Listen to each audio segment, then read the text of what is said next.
As the world mourns the loss of one of its favorite comedic actors, details are emerging about Robin Williams' death and his troubled heart. The Marin County, California Coroner's Office revealed Tuesday that Williams' assistant found him hanged in his home Monday.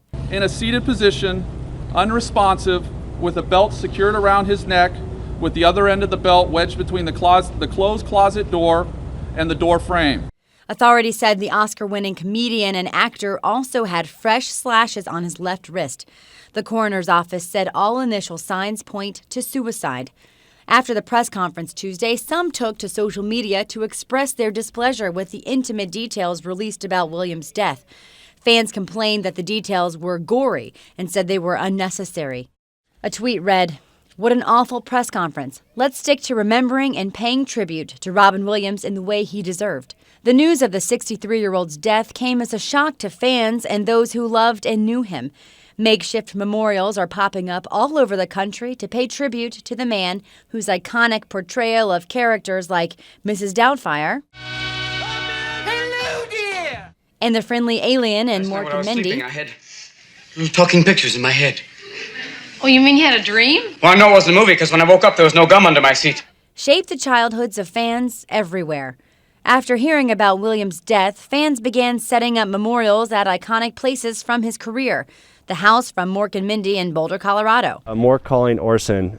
This is what he would wear, his triangle here. And of course, asking them to come in, and he would give his updates on life here in Boulder. And this is our town's most famous fictitious residence, so just paying my respects. I'm sure Robin would have appreciated that. The bench in Boston Public Garden, made famous by his movie Good Will Hunting. Fans also left flowers and notes at his home in Tiburon, California. A friend of Williams' stepson described him as a great neighbor. Robin was a great guy. Your all-star neighbor. He'd ride his bike everywhere, and he'd come and say hi. Amongst the sadness about his passing, there were also feelings of anger. He was loved by everybody, including his children. And to me, that's a selfish act. Totally selfish. Williams struggled with substance abuse and depression for decades. Some experts call his apparent suicide another wake-up call for depression. Dar Emmy's son committed suicide in 1994. Since then, she's made it her mission to be a resource for people needing help. She says the best way to help someone you know who's dealing with depression is to be there.